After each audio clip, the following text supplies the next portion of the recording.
Welcome to my YouTube channel. अगर आपने मेरे चैनल को अभी तक सब्सक्राइब नहीं करा है तो प्लीज़ उसे सब्सक्राइब कर दें। तो आज हम पढ़ने वाले हैं chapter number 7 congruence of triangles. तो शुरुआत करते हैं एक्सरसाइज नंबर 7.1 से। तो क्वेश्चन नंबर 1 क्या कहता है, कंप्लीट द फॉलोइंग स्टेटमेंट। तो हमें जो भी स्टेटमेंट गिवन है उसे कंप्लीट करना है। तो फर्स्ट वाला पार्ट का स्टेटमेंट क्या है, two line segment are congruent if. तो हमें बताना है कि जो दो लाइन सेगमेंट है वो कब कॉन्ग्रुएंट होती है। तो दो लाइन सेगमेंट जब कॉन्ग्रुएंट होती है जब उनकी लेंथ सेम हो। तो two line segment are congruent if they have same length, मतलब कि दोनों की लेंथ अगर बराबर है तो हम उसे कॉन्ग्रुएंट बोलेंगे।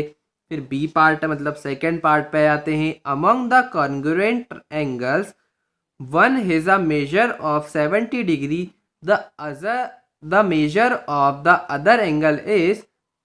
तो हमें बोला गया है कि दो एंगल्स कॉन्ग्रुएंट है।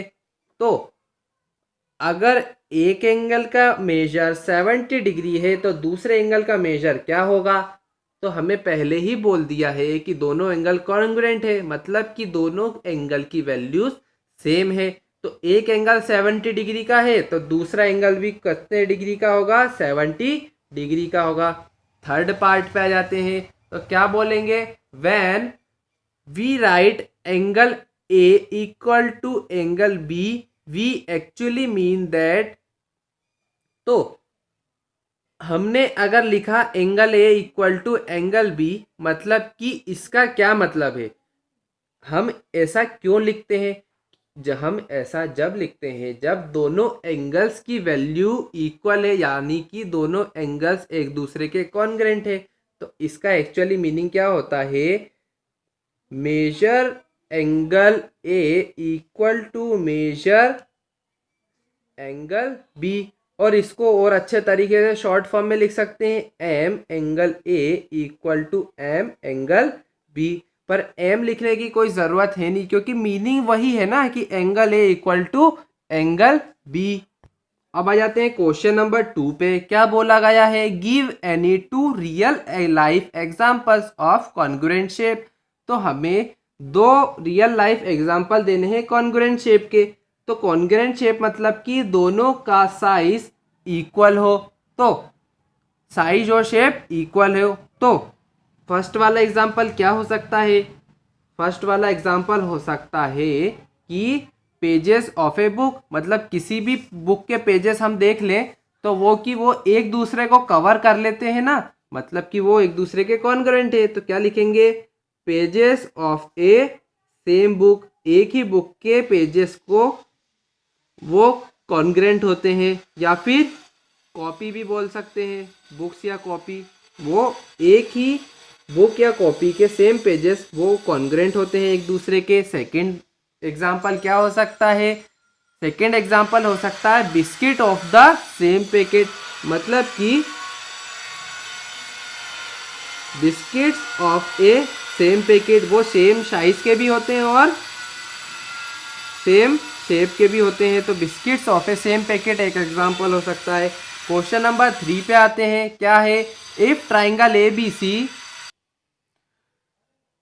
Is congruent to triangle F E D under the correspondence A B C corresponds to F E D, find all the corresponding congruent parts of the triangle. तो हमें गिवन क्या है, गिवन है कि triangle A B सी है वो congruent है। ये साइन क्या होता है, कॉन्ग्रुएंट का होता है। तो ट्राइंगल किससे, एफ ई डी से। और करस्पॉन्डेंस कौन सी है, A B C correspond to F E D, मतलब कि ए की जगह पे एफ है, बी की जगह पे सी है, और बी की जगह पे ई है और सी की जगह पे डी है। तो सबसे पहले हम डायग्राम बनाते हैं। तो ये बना लिया हमने डायग्राम, जिसमें कि एक एफ के साथ है, बी ई के साथ है और सी डी के साथ है। तो हमें क्या लिखना है, सारे कॉन्ग्रुएंट पार्ट्स को, करस्पॉन्डिंग कॉन्ग्रुएंट पार्ट्स को लिखना है। मतलब कि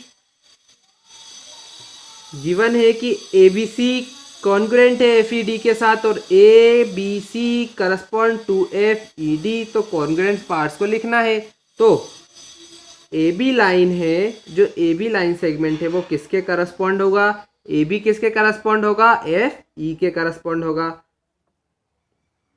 साथ में जो बी सी है वो किसके करस्पॉन्ड होगा, बी सी करस्पॉन्ड होगा ई डी के साथ, ई डी लाइन सेगमेंट के साथ। साथ में जो ए सी लाइन सेगमेंट है वो किसके करस्पॉन्ड होगा, वो होगा E D sorry F D के साथ, एफ डी लाइन सेगमेंट के साथ होगा। सेम वैसे ही अब हम आ जाते हैं एंगल्स पे। तो एंगल ए किसके करस्पॉन्ड में होगा, एंगल एफ के साथ में। एंगल बी किसके करस्पॉन्ड में होगा, एंगल ई के साथ में। और एंगल सी किसके करस्पॉन्ड में होगा, एंगल डी के साथ में। तो ये लिख लिया हमने सारे करस्पॉन्डिंग कॉन्ग्रुएंट पार्ट्स को।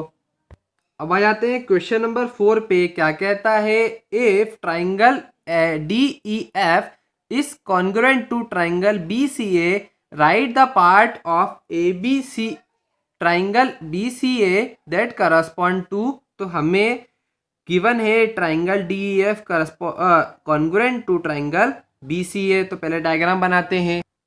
गिवन क्या है, triangle D E F is congruent to triangle BCA। तो जहां हम D लिखेंगे उसी सेम में B लिखेंगे, जहां E लिखेंगे उसी सेम साइड में E लिखेंगे, और जहां F लिखेंगे उसी सेम साइड में A को लिखेंगे। तो ये बनानी है हमने दो ट्राइंगल, जिसमें कि हमें बताना है फर्स्ट पार्ट क्या, एंगल E किसके करस्पॉन्ड में रहेगा, एंगल ई करस्पॉन्ड रहेगा एंगल सी के।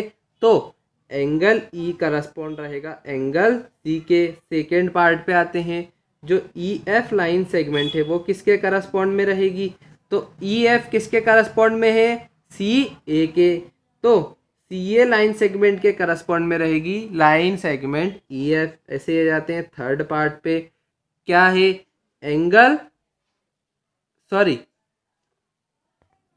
एंगल एफ किसके करस्पॉन्ड में रहेगा, एंगल एफ करस्पॉन्ड रहेगा एंगल ए के में। और फोर्थ पार्ट पे जाते हैं, डी एफ लाइन सेगमेंट किसके करस्पॉन्ड में रहेगी, तो डी एफ किसके करस्पॉन्ड में रहेगी, बी ए के में। तो बी ए लाइन सेगमेंट के करस्पॉन्ड में रहेगी डी एफ।